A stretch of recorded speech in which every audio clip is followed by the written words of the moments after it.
All right, hey everybody, welcome to another episode of Marketing Pains. My name is Will Hankey. Today I've got some special guest for you, Andy Magnus. Andy is a CPA from Proactive Tax Pros LLC, and he's a nationally known tax advisor, speaker, writer, and humorist. Andy spent 5 years as an IRS agent and regional trainer and decades helping small businesses with their business and tax strategies and return preparation. His firm, Proactive Tax Pros LLC, helps successful entrepreneurs keep more of what they earn so they can explore opportunities, grow their business, and do the things they love. Andy, thank you so much for being on today. It's an honor, Will. Thanks for inviting me. Yeah, I'm really excited about this. Of course, we've got, a lot of things going on in the government world that we don't necessarily want to get into, but the thing we do want to talk to you today about is obviously the PPP, the EIDL, and just kind of the overall newest changes to, I guess, what was originally called the CARES Act. Yes. Yeah, it's been interesting, Will. I mean, we've got certainly lots of change. Lots has happened this last year, needless to say. But I do want to say, as we get into this, I want to do my disclaimer. Yeah, We're going to go over a lot of information today based on what we know from in the past and what we've seen, that I can guarantee 100% that something I say here today will not be correct or will at least be changed probably in the not too distant future.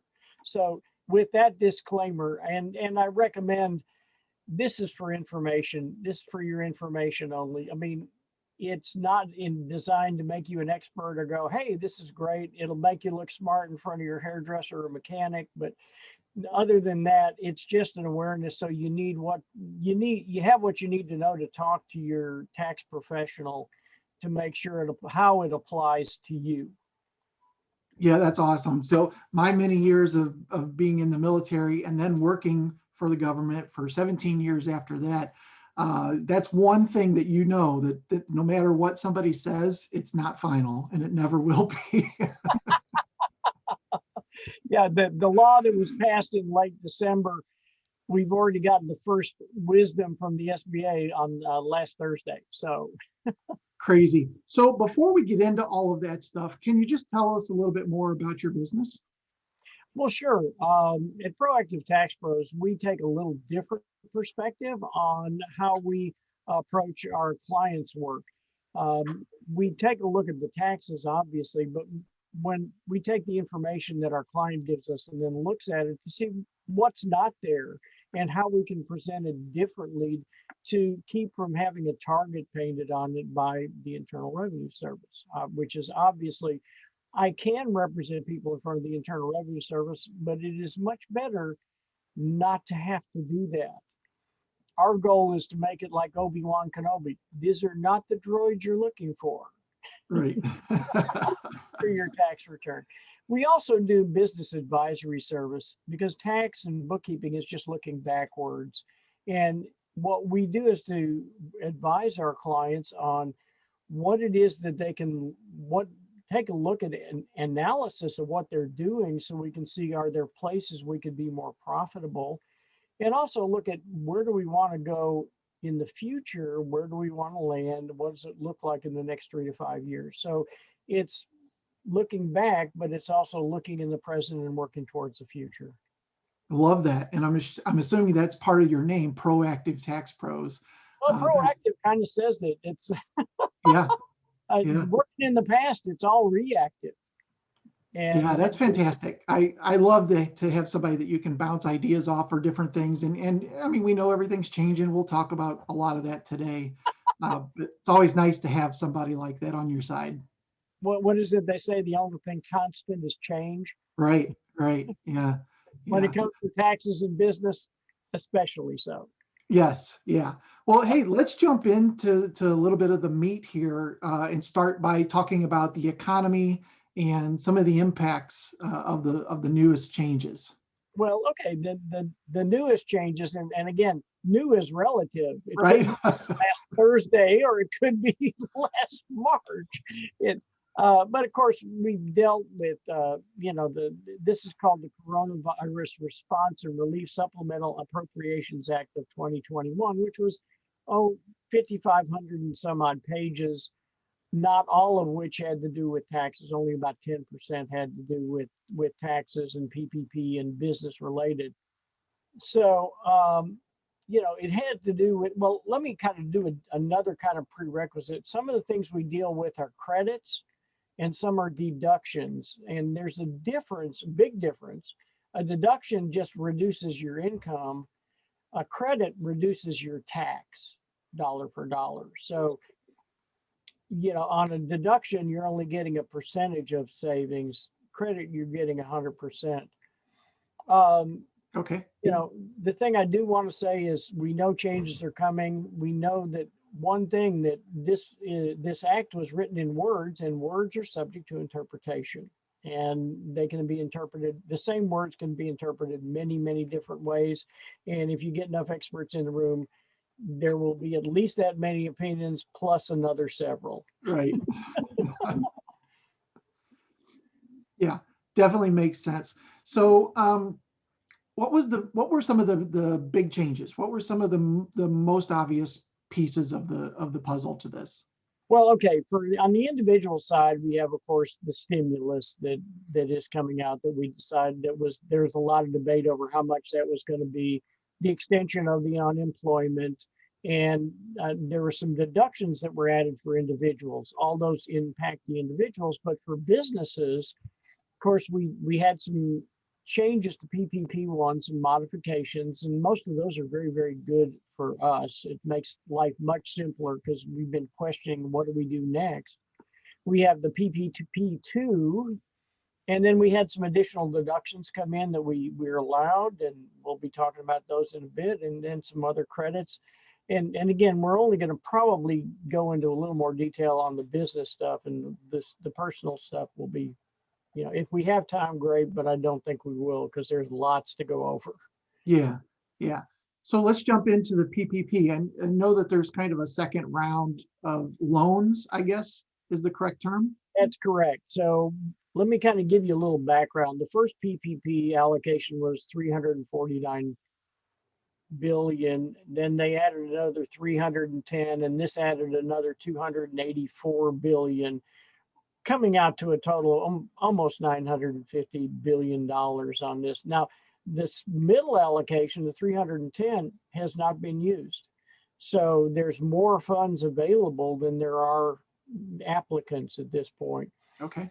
So on the PPP1, we've allowed to, when we calculated it first time, it was based on payroll. They've gone back and said, you know what, the cost of health insurance, dental, other kinds of insurance really should have been included in the cost of payroll because that's a cost of keeping an employee. Yeah. So they've allowed now us to go back and amend, subject to, of course, your financial institution agreeing to that, and claim an additional amount on the first loan, which can then, of course, can be forgiven. So Okay. that's a nice thing. They've added we had so much we could spend on payroll and so much we could spend on other things, and they've added some other things to that. We're not going to go into a lot of detail because most people were able to do the payroll and we did payroll. We added the payroll, we paid out that much in payroll, and then we qualify for forgiveness. Yeah. So, and by the way, when you're applying for a PPP forgiveness, this is my opinion, nothing else. I'm not the banker, but if you can get 100% of your forgiveness from just payroll, submit your forgiveness application based on that, because that makes the job very easy for your financial institution and therefore makes it easy for the government. So yes, if you need other expenses to qualify for that, great. And when it first came out, we had 8 weeks to get that done. Now we've got 24. And most people's payroll, or most of my clients' payroll, more than covers the PPP. So we don't even have to get into the other stuff. Okay. So So if somebody did not take advantage of PPP one, can they take advantage of the second round? They can take advantage of the second round, but there's some qualifications that we'll get to on that. So, Okay, but PPP one, it's gone. We can't apply for that anymore. So now we get to select the period of payroll covered for the forgiveness, and that period can be any number of weeks between 8 and 24, and you can just pick the highest 24 weeks to qualify for your forgiveness.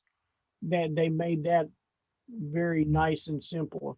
yeah, There's a simplified loan forgiveness for less than $150,000 in loan that you can submit. It's a one page with half of another page of initials and signatures saying that I understand all this is true and correct under penalty of perjury, yada, yada.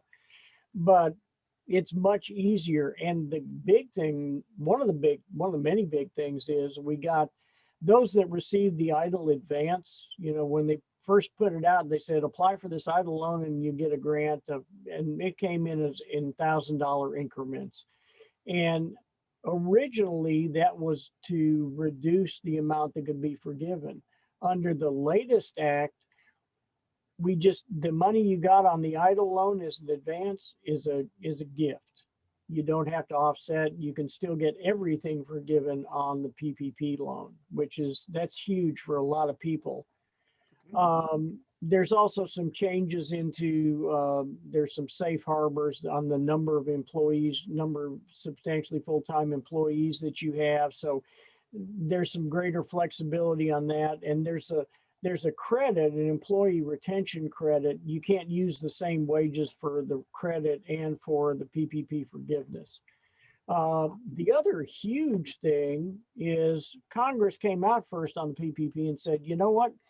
This is not taxable. And everybody's going, cool, free money.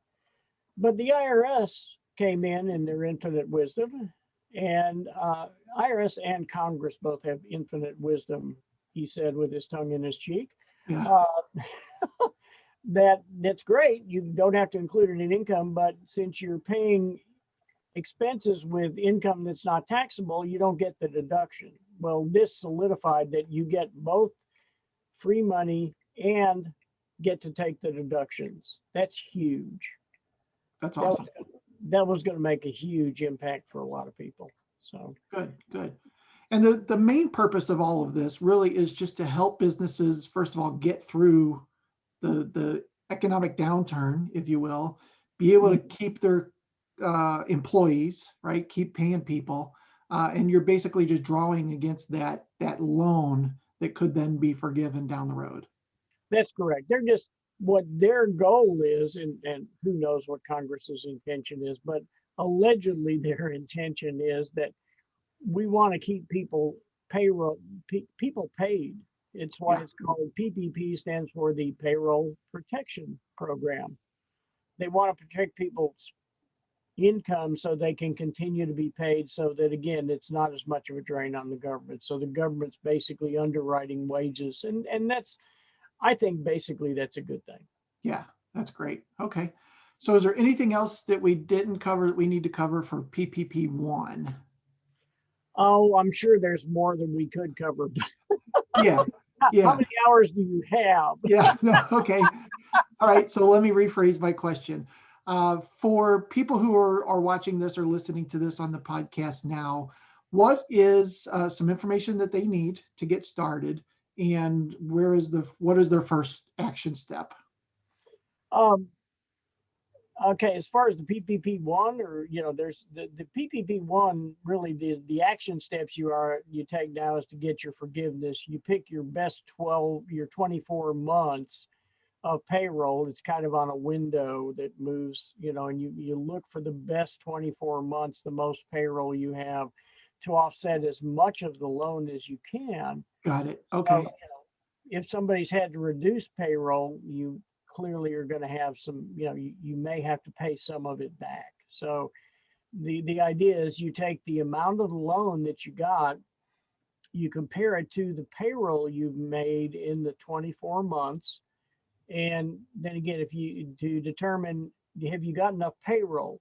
If you don't have enough payroll, then you take a look at these other expenses. Some of these are rent and employee benefits and some other things that will go into the deductions that you can take and take it. You can only have 40% of those other expenses.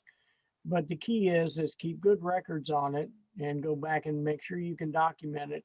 If you're under $150,000 and you've got reasonably good records, I would, don't hold me to this, but I would expect that they've got bigger fish to fry. There are people that have hundreds of thousands and millions of dollars in PPP loans that more than likely they're gonna spend their time there. So Yeah. that would Okay. be my suggestion is keep the records and make sure you're following the rules the way you can best interpret them. Fantastic. So thank you for mentioning that there are people that applied under the PPP one. They have steps that they need to do. You also mentioned the EIDL loan or the EIDL grant or loan or whatever. And there were a lot of people that applied for that in round one as well.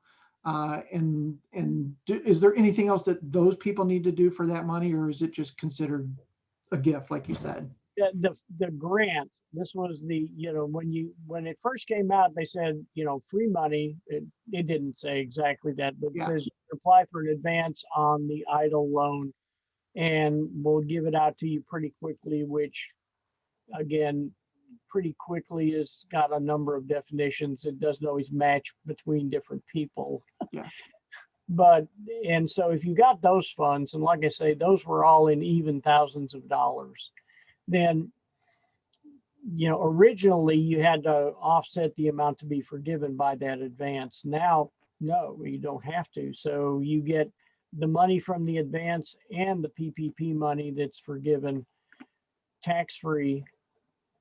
And again, make sure you disclose all this to your tax professional, because again, these are all things they need to know. Yeah. Okay, awesome. So now for the new round, PPP 2, we'll call it, and EIDL, I guess that's still in play as well, right? Oh yeah, EIDL was the EIDL loans actually were in place before the pandemic. Okay. Oh, okay. Excellent. So is that a good first step for somebody to, if they haven't started with the EIDL, to go ahead and apply for that? If you qualify for the EIDL loan, by all means, you should apply for it. It's a 30-year note. It's 3.75, I think, percent. Yeah. I mean, compared to what money's earning in savings, it's a lot, but compared to what we're used to paying, it's not that much, especially on that longer term. So what we probably ought to do is talk about PPP 2, and then let's talk about EIDL, because there's some things there's some good things in EIDL. There's some limitations on EIDL that we need to talk about a little bit. So, okay, PPP 2 loan. Are you ready for me to go there? Yeah, let's do it. All right, we like that. The first thing you have to have is you have to have an economic necessity for acquiring the loan. Even if you qualify for it, it has to basically take a look like, I would not be able to pay my bills if I didn't get this loan. Okay, and there are businesses out there that absolutely need it. Some of the restaurants, I was in a restaurant Friday night. There were 4 tables, and they said, some nights they only had 3 tables the whole night. So a lot of the restaurants are really, really hurting. By the way, go local, go out to eat, get something to go, or buy a gift certificate. Yeah. Anyway, you have to have less than 300 employees to qualify for PPP 2, and be able to show that your income has dropped by 25% in any one quarter. So you have to show that income in 2020 was 25% less than income in 2019. Okay. So you just take a look at each quarter, and you only have to have one. So if you were shut down originally and had a really bad quarter because of that, but then because of the way life has changed for all of us and the way we live and do business and other things, that people are kind of, spending more because, gosh, I'm at home now more and maybe I need to do some things around the house, then you Yeah. can certainly, if you had the one quarter, you qualify even if you've done better in the next, if you have the economic necessity. Okay. So the loan is also 2.5 times the payroll, like the first round was, unless you're in the food and lodging industry, and then it's 3.5 times. Interesting. Yeah. So they've understood the plight of those particular industries. The farmers are now included in PPP too. Not very many people are farmers, but there are many people who are outstanding in their field. Right. And business leagues like chambers of commerce and other are also qualified. So again, that's something that's worth looking into. And you can calculate your wages on any 12-month period, not just the calendar year 2019. So if you had more payroll in different quarters, like if you had big payroll January, February before the lockdown, you could do March through February if that gave you a bigger number. Got it. Okay. The deadline for filing PPP2 is March the 31st, 2021. Still getting used to that 21. Yeah. Yeah.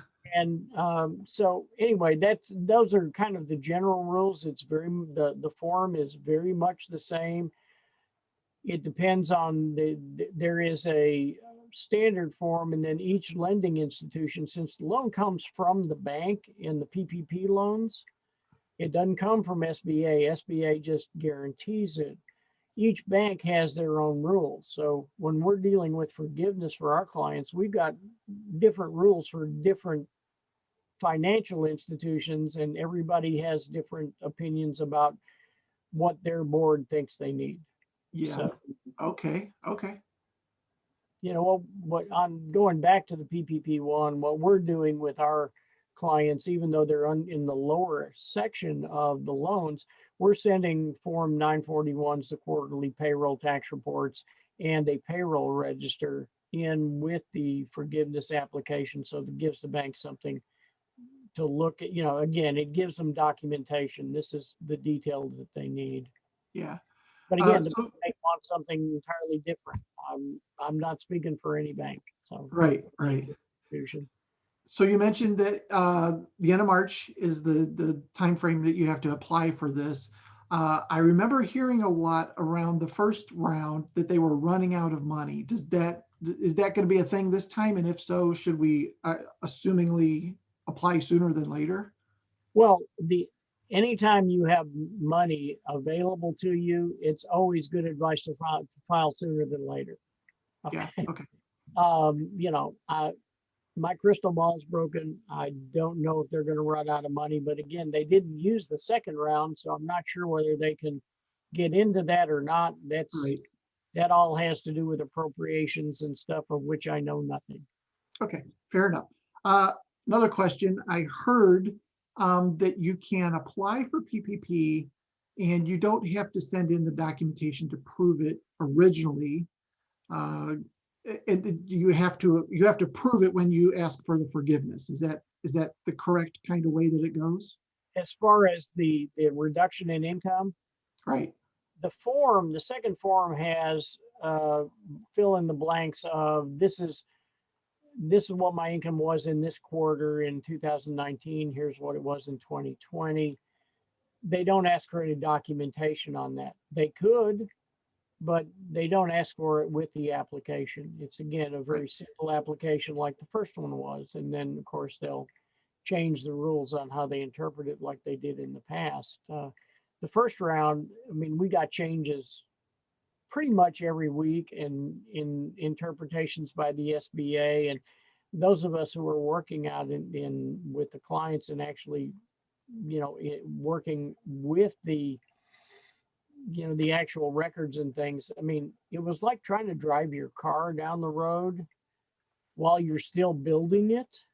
and it's Okay. on fire. Okay, fair enough. Yeah. That's funny. Okay, apply sooner than later. And from what I understand, it is, oh, sorry about that. So it's a loan, right, that may or may not be forgiven. But even if it's not forgiven, the terms are still pretty good. Is that correct? They are. It's low interest rates. You have, it's not like the idle loan where you have 30 years. I try not to memorize this stuff because the minute I do, it changes. Yeah. I think it's one time it was 2 years, then it went to 5. I'm not sure what it is.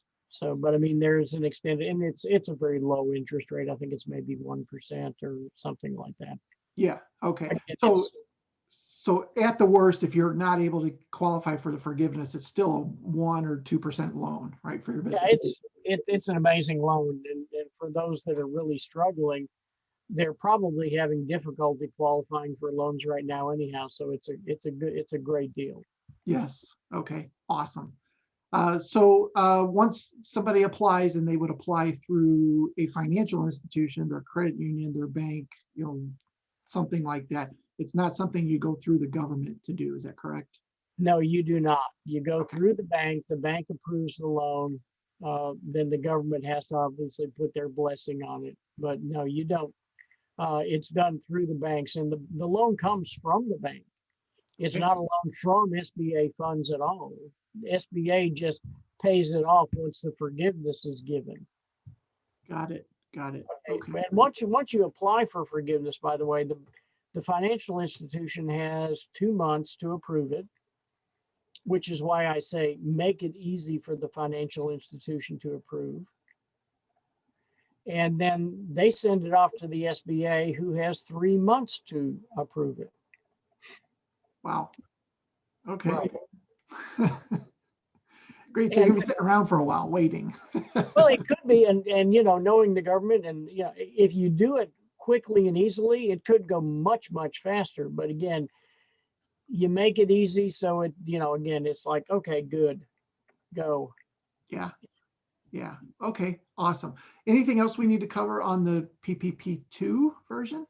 Well, one thing there are some banks that are saying you have to have used up all the funds before you apply for the second round. Some of them say, yeah, and others don't. Some could ask you to apply for forgiveness on the first one before you apply for the second. Again, it's going to be up to the individual institution to determine. And one thing I had come up with a client, they said, we've been putting this money back to pay. We've been paying our payroll all along, but we had the money that we have in the account that we got from the PPP loan in a separate account. And, what are we going to do? Because we really haven't, not all of it was used to pay payroll, and we still have some money in the bank sitting back. But they Yeah. had enough payroll written out of their regular account to cover forgiveness. So it doesn't matter where those particular dollars came from to pay payroll. They could have come from directly out of that bank account that you got your loan put in, or they could come from other funds, as long as you're writing payroll. Yeah. The idea is protecting the payroll, which is what the title says. So it's not a matter of, because a dollar is a dollar is a dollar. If I put $200 in the bank, 100 from the idle loan and 100 from my business from sales, you can't tell which dollar is which. Right. Yeah. So, Okay.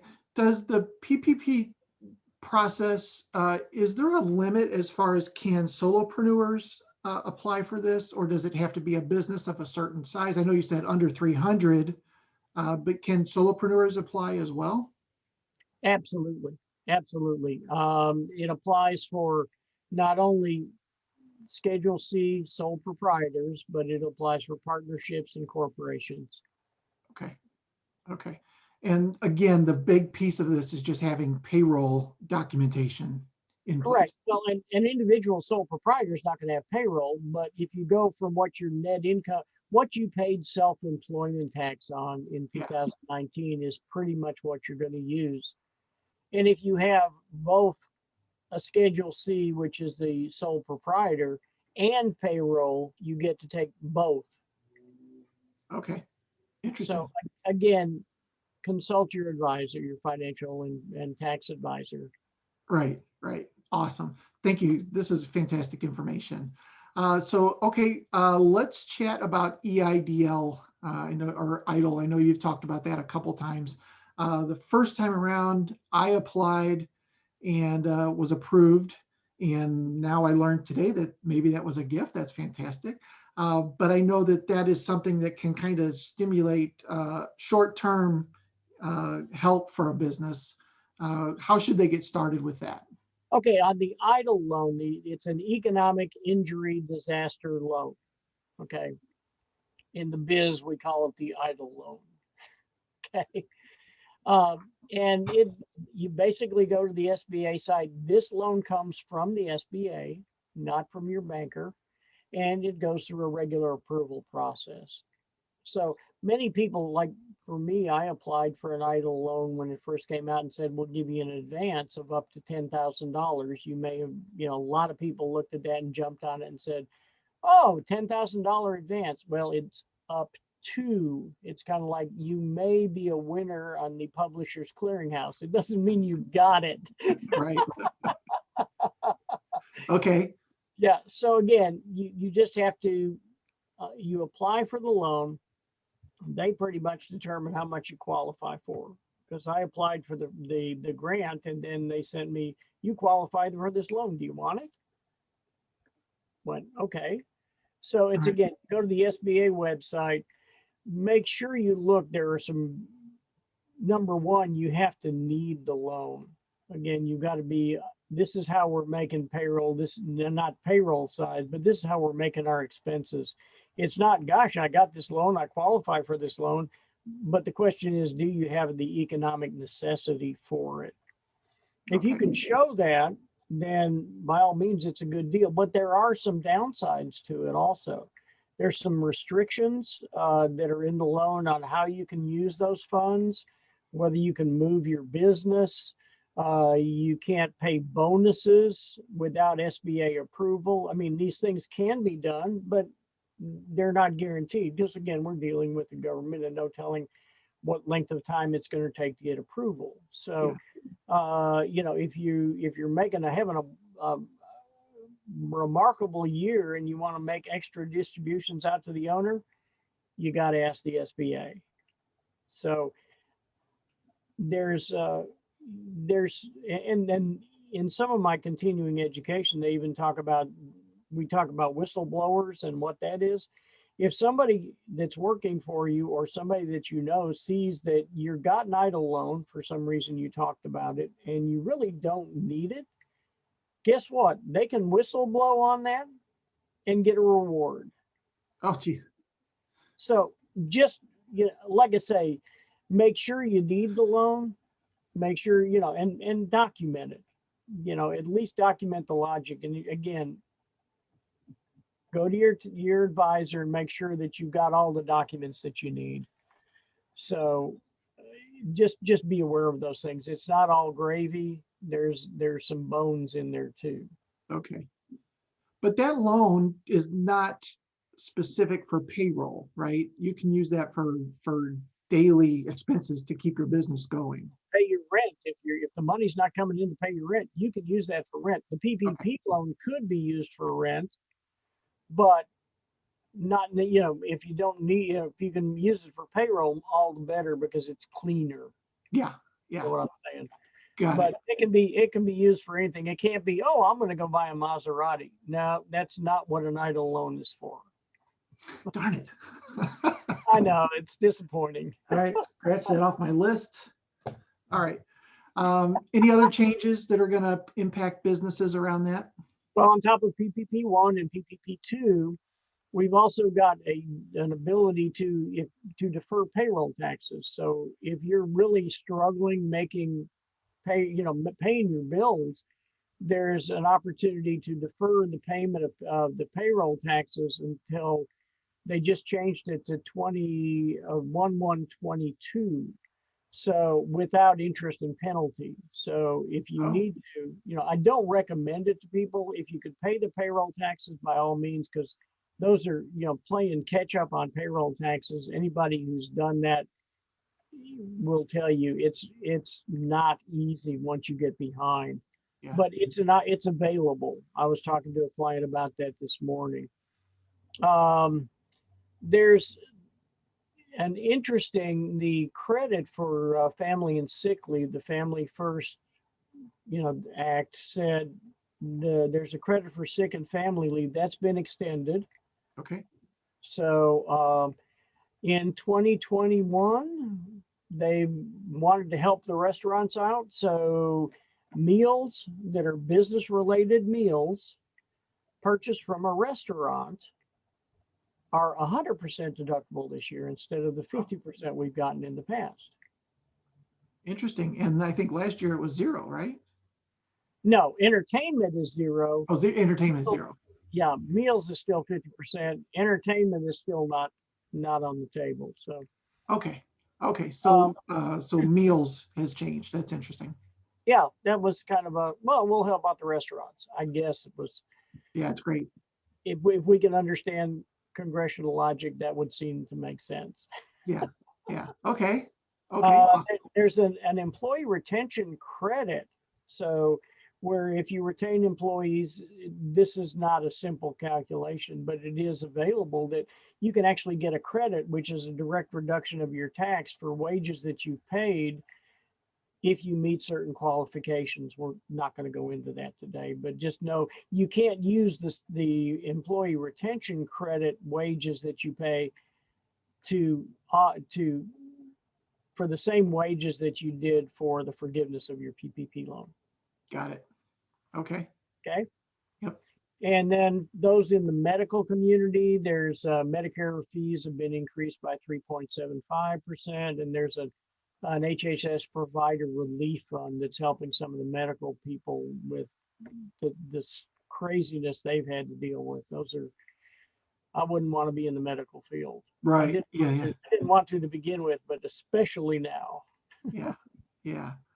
Okay. Those are fantastic. I appreciate you sharing those extra kind of things that are going on in the business world. That's great. Glad to do it. I mean, that's something that you hear so many stories and tales, and like I say, your barber and your hairstylist, and they're all tax experts. Did you know that, by the way? Right. So it's good to get it from at least semi-reliable source. Yeah. Awesome. Well, Andy, thank you so much for all the things that you've shared today. We know that they're subject to change as soon as we're done recording here, but I do appreciate giving us a direction, which is just fantastic. My pleasure, Will. Thanks for inviting me. Yeah, no problem. So as we go to kind of wrap up, tell us a little bit about how people can contact you if they would like to. Well, probably the best way is by the email address right up. Where's my finger? Right up there. And that would be the best way to get in contact. And if you'll get in contact, we'll get in touch with you, either me or one of my team will get in touch with you, and we'll get the time set up to talk about how we can serve you. Okay. And for those listening on the podcast, it's Andy M at proactivetaxpros.com, correct? Yeah, that's pros plural. Pros plural. Okay. Andy M at proactivetaxpros.com. Correct. Yep. Good deal. Awesome. Awesome. Thank you again for being on today. Thank you for all the fantastic information. I really appreciate it. And by the way, thank you so much for doing it in short notice. I know I just texted you on Friday and said, hey, let's do this. You know me, I can do this. I can, and I love to get up in front of people and share with them things that will help them. Yeah. Yeah. And there's certainly not a lot of that out there right now. Right. Yeah. So, well, thank you again, and hope you have a fantastic week. Thank you all for listening or watching. And of course, if you like this kind of information and want to learn more about it, WTMarketingPros.com is our website. All of our podcasts are out there, and we're just happy to have the opportunity to help. So I appreciate everyone. Have a great day. Thank you.